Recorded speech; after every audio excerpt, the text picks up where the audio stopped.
Les saluda Jonathan Jiménez. Este es un video para el curso Antropología Teológica de la Escuela Ecuménica de la Universidad Nacional. No obstante, se encuentra publicado en YouTube y otras plataformas con la intención de que diversas personas de diversas procedencias, intereses, disciplinas puedan opinar al respecto. Es un primer video, ¿verdad? Que va a ser colocado como parte de un foro pequeñito o microforo en el marco curricular del curso Antropología Teológica, un curso de segundo nivel, todavía introductorio, ¿verdad? Que pretende ir generando ciertos análisis, ciertas preguntas en las personas estudiantes de teología. El, el microforo anterior se planteó como una discusión introductoria con base o sobre un cuadro tomado de la obra de Miguel Ángel Buonarroti en la Capilla Sixtina, específicamente el que se denomina la creación de Adán. Casi todos las personas estudiantes, casi todos ustedes han realizado sus aportes muy valiosos. Algunos aportaron información relevante de otros cursos, otras personas simplemente se limitaron a opinar de acuerdo a sus conocimientos previos, lo cual también es importante, es valioso en esta etapa del curso. Y otro grupo de personas intentó copiar y pegar de otras páginas, de otras fuentes, lo cual, bueno, pues eso sí no es permitido durante el curso, ¿verdad? Pero bueno, estamos aprendiendo a trabajar en la modalidad virtual. Es importante citar las fuentes, es importante no hacer copie y pegue, sino intentar comentar la fuente con las propias palabras, intentando argumentar, plantear preguntas, problematizar. Es importante que ustedes vayan practicando ese tipo de trabajo académico, intentando ser honestos y reconocer el aporte de otras personas autoras. Primero que nada, la colocación de ese cuadro obedece a un interés de parte mía, ¿verdad? Como persona tutora en el curso, un interés por plantearnos desde ya las bases de nuestras sociedades actuales,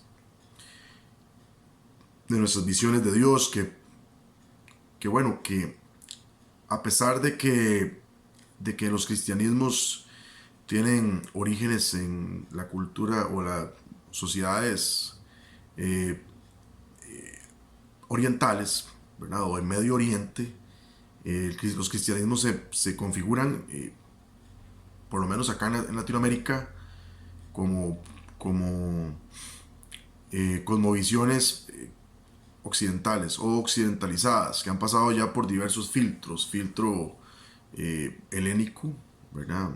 Filtro helénico importantísimo, ya presente en los textos del Nuevo Testamento, ¿verdad? En los documentos paulinos principalmente, pero también en los evangelios, que tienen gran influencia del pensamiento helenista y que inclusive presentan el helenismo como un gran interlocutor de las primeras comunidades cristianas.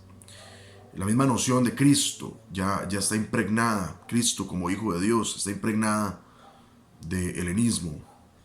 Entonces es fundamental ir siendo cada vez más autoanalíticos, reflexivos y reconocer que lejos de estar cercanos a las fuentes primarias del judeocristianismo, estamos viendo, observando el evento Jesús de Nazaret a través de un lente, como se suele decir, un lente de más de 2000 años de grosor, de historia, de culturas, de prácticas, de eventos. En esa búsqueda es que se plantea el cuadro. ¿verdad? Creo que ha sido comentado por ustedes en los microforos, no voy a profundizar. La intención de colocar ese cuadro simplemente es ir indicando, ir señalando la importancia de, la gran ruptura histórica o transición paradigmática que, que se observa, que se presentó desde los siglos, finales del siglo XV hasta inclusive inicios del XIX o finales del XVIII, ¿verdad? Un periodo pues sumamente estudiado, pero que marca o, o traza cicatrices en la concepción antropológica que nosotros denominamos cristianismo, ¿verdad? O que denominamos cristianas.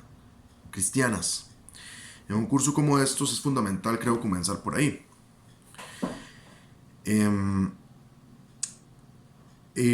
Podemos plantear, bueno, mencionando, ¿verdad?, diferentes eventos o diferentes movimientos o tendencias filosóficas o antropológicas de gran influencia en las sociedades. Claramente mencionamos el Renacimiento, ¿verdad?, de lo cual, movimiento del cual forma parte la obra mencionada en el pasado foro, el primer microforo. El Renacimiento pues coloca o empieza a colocar, entre otras cosas, entre otras características, coloca al ser humano, al hombre, a la creación, lo coloca en el centro de la historia, como protagonista del cuento. En el cuadro mencionado, la desnudez, no el ropaje, ¿verdad?, como se suele decir, que se coloca a Dios con ropa y a Adán desnudo para realzar la figura divina. Por el contrario, la desnudez realza, indica la relevancia de Adán como creación, la postura no en un jardín, sino en un peñasco. También implica una concepción de vida. Dios no nos coloca casi como una protesta del artista, no nos coloca en un paraíso, nos coloca en un peñasco, en caída libre, ¿verdad? Establece una caracterización de la conflictividad de la época en la que fue producida la obra de arte que estamos no comentando, sino apenas caracterizando, describiendo brevemente. La centralidad del hombre, este antropocentrismo que se configura un eje en la ruptura paradigmática o en la transición paradigmática que comienza, que podríamos decir que el Renacimiento forma parte de los inicios de esta ruptura, aunque algunos lo colocan hasta el siglo XII, ¿verdad? Es fundamental el Renacimiento en este proceso de transformación del mundo, del mundo conocido y del orden cósmico, el orden mundial, ¿verdad? Después observaremos en la carpeta de lecturas un texto de Immanuel Kant, que es la Ilustración, una obra más reciente, es fundamental que lo leamos, en el cual señala que el hombre ha pasado a la mayoría de edad, ¿verdad? Haciendo alusión claramente a que el medioevo, a que la Edad Media, tal como la concebían los ilustrados, una edad de niñez donde el hombre, el ser humano, está condenado o subyugado a la tutela divina y sus mediadores, ¿verdad? En ese caso, toda la estructura jerárquica monárquica y eclesiástica, clerical. Ese sujeto humano, sujeto histórico, se apropia de su existencia, de su vida. También lo vemos en los ensayos de Michel de Montaigne, planteando esta centralidad del pensamiento, señalando un final de esta tutela religiosa Y es importantísimo observar en el siglo, final del siglo XV, pero claramente el siglo XVI, ¿verdad? El evento descubrimiento de un nuevo mundo para Europa, un evento fundamental para los habitantes originarios, un evento crítico, un evento traumático para la mayoría. Y entonces también estaba en la bibliografía el texto de Dussel, ¿verdad? 1492, donde establece una concepción crítica de la historia tal como nos ha presentado el descubrimiento de América. Es fundamental poner nuestra mirada en esos tres siglos, ¿verdad? A finales del 15, bueno, 16, 17, 18.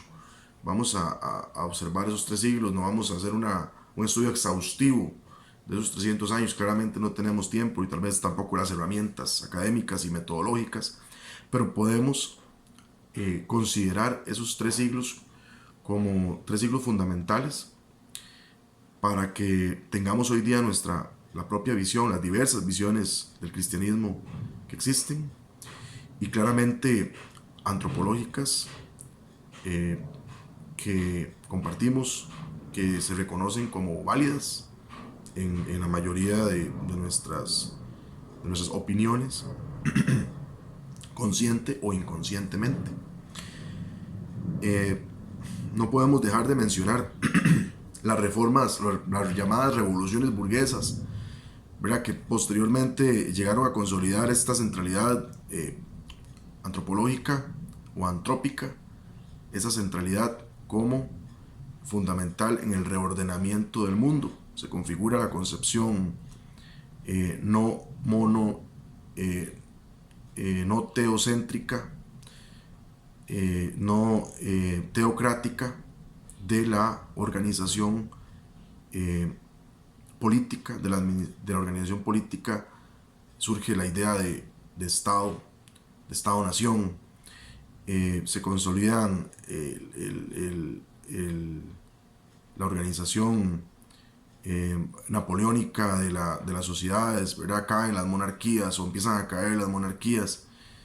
Surge la idea del capital desde sus defensores y sus críticos, sus adversarios. En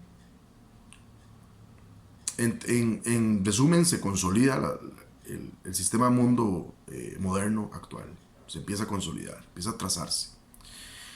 Entonces, hemos señalado aspectos religiosos, aspectos culturales, aspectos históricos y aspectos políticos, ¿verdad? Que van de la mano, van entrelazados, no como un frente que va transformando todo a su paso, sino como parte de una serie de transformaciones progresivas, lentas, pero relacionadas entre sí, ¿verdad?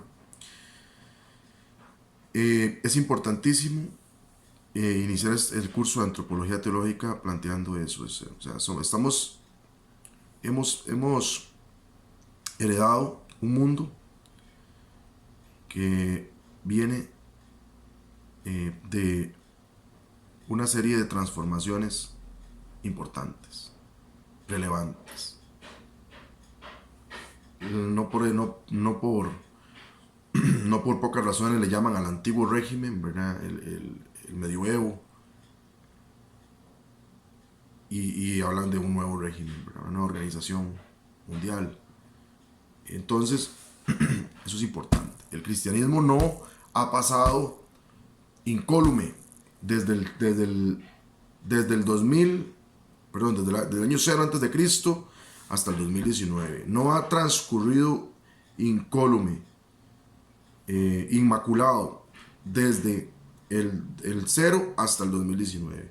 El cristianismo ha sufrido una serie de transformaciones, una serie de transformaciones en su manera de entenderse, de visualizarse a sí mismo y de entender el mundo. Todas las transformaciones históricas, culturales, políticas, económicas han afectado, han determinado a los cristianismos y la concepción antropológica cristiana.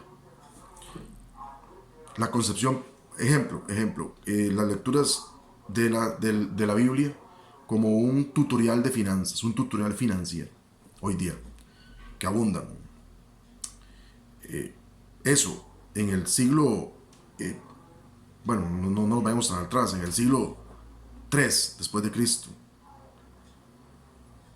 eso es imposible, es insospechado, no existe ni siquiera una posibilidad de que una persona, por ser cristiana, tiene que ordenar sus finanzas y tiene que ser un gran inversionista, como a veces se suele decir. Eso, esa lectura de la Biblia como un tutorial financiero es posible hoy día porque somos herederos de un mundo que está organizado de cierta manera y tenemos una cosmovisión totalmente occidental, ¿verdad? Occidentalizada en la sociedad de mercado liberal capitalista actual. Y así, nuestra manera de leer los textos es una manera occidental, de una persona en el siglo XXI, a inicio del siglo XXI, en Latinoamérica, en Centroamérica. Entonces, todo lo que negamos, todo lo que afirmamos que la Biblia no es, lo hacemos porque tenemos razones existenciales, políticas, históricas. Y todo lo que afirmamos que la Biblia es, también lo hacemos por la misma razón. Entonces nos ha llegado una versión del cristianismo que ha sido enseñada. Fundamentalmente hay dos grandes grupos: los que hemos sido formados en una cosmovisión católica romana, ¿verdad?, que asistimos a misa desde muy pequeños. Ahí hemos aprendido una versión del cristianismo, una versión específica, no la única posible, ni la verdadera, inmaculada, pura, que viene desde el siglo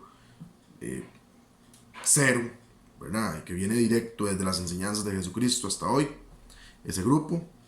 Y también otro grupo que es heredero de toda la revolución electrónica de los años 70, con los grandes campañas teleevangelísticas impulsadas alrededor de toda Latinoamérica, ¿verdad? El grupo de las cadenas TDN, ¿verdad?, con grandes predicadores teleevangelistas. Ellos también nos heredaron, nos dieron una visión del cristianismo, y esas dos son las fundamentales, las que podemos encontrar en este curso. Hay más, pero fundamentalmente son esas dos, y eso lo podemos encontrar a lo largo de toda Latinoamérica. Y lo que podemos plantear aquí es que ambas han pasado por el filtro histórico.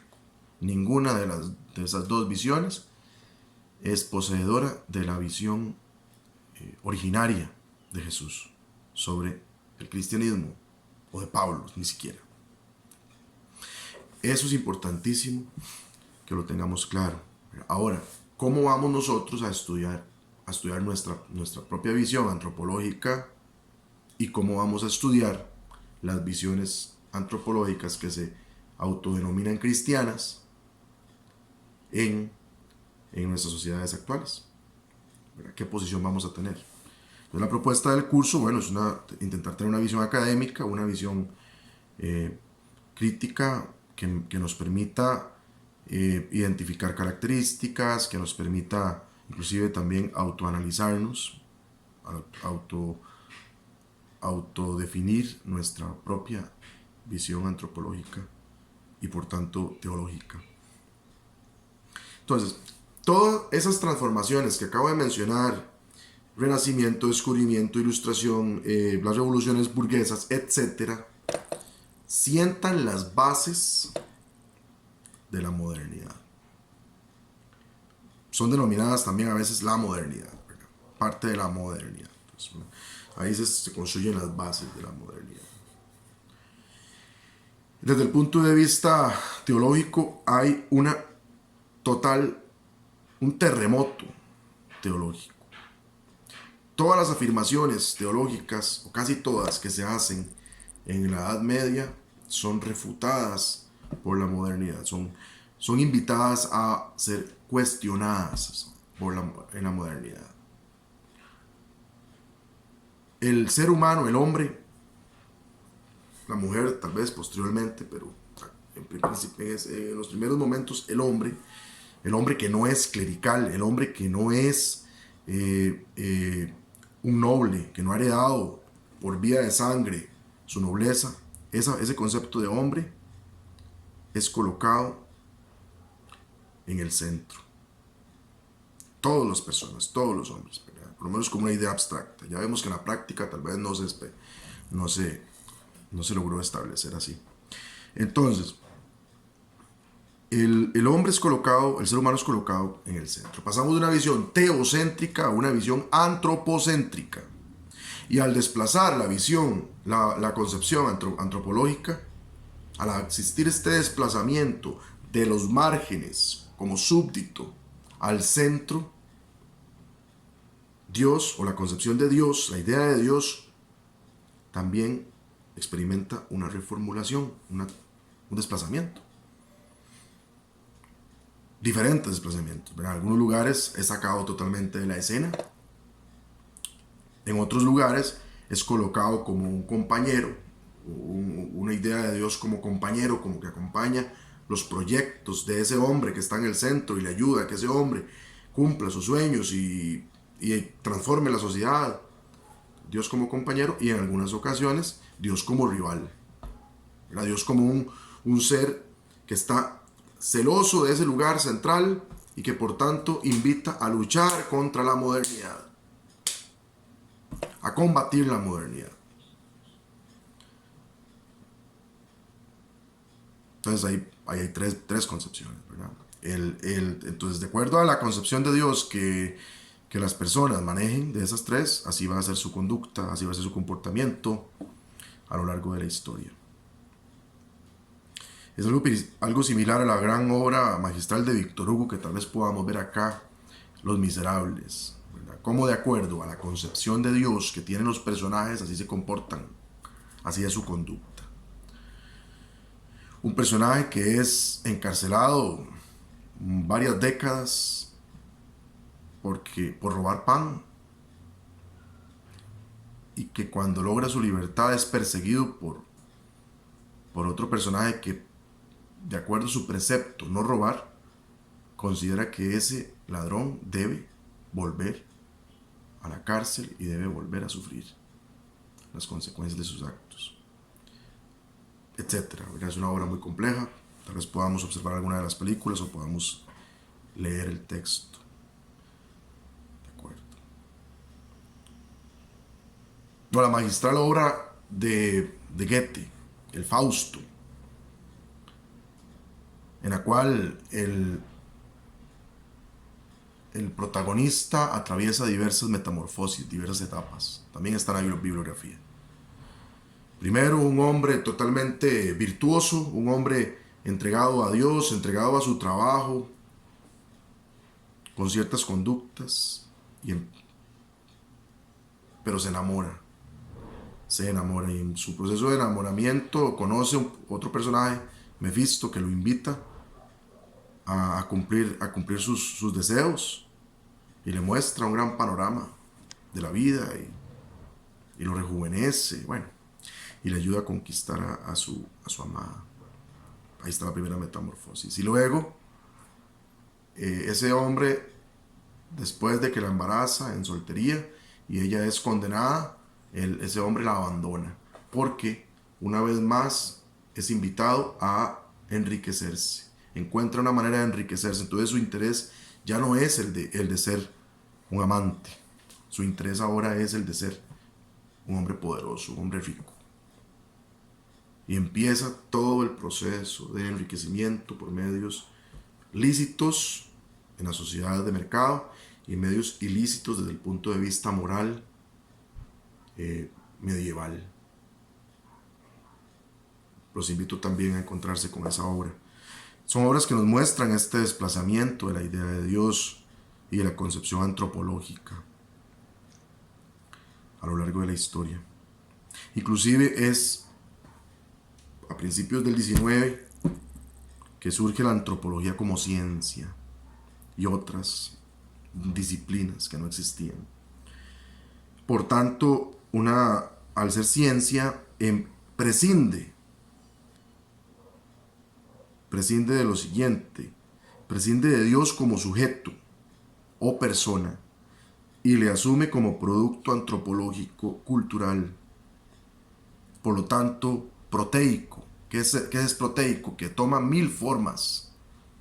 Que pueden existir diversas maneras de entender a Dios. Que de hecho existen en la sociedad y la gente se comporta de acuerdo a su manera de entender a Dios. Porque teología y concepción antropológica están de la mano, van de la mano.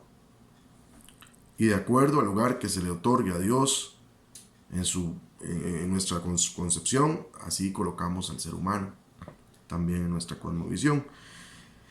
Entonces la antropología teológica que preexistía a la antropología como ciencia, ¿verdad? La antropología teológica era simplemente la historia de la creación del ser humano y entender los orígenes del ser humano y para qué estaba acá, en la tierra, para qué Dios lo había puesto acá. Esa concepción teológico-antropológica queda superada y empezamos a tener una visión de la antropología como ciencia, la posibilidad de estudiar los comportamientos, las costumbres, la cultura, la religión como conjunto de prácticas culturales y dentro de ese producto cultural, Dios producido cultural o dioses, ¿verdad? Entonces, de acuerdo a la cultura, podemos ubicar las cualidades asignadas a Dios. Entonces vemos que relativiza la idea de Dios. Existe un proceso de relativización en relación con su cultura. Es importante que consideremos esta visión para el inicio del curso. ¿Y qué pasa con la teología? Después de esta transición paradigmática, bueno, la teología se reacomoda frente a lo científico, pero complejiza al ser humano y propone replanteamientos fundantes. Es en el siglo XX que empieza la teología a replantearse. Karl Rahner, Karl Barth, Hans Urs von Balthasar, etc. empiezan a plantearse diferentes y maneras como la teología se reconfigura frente a la modernidad.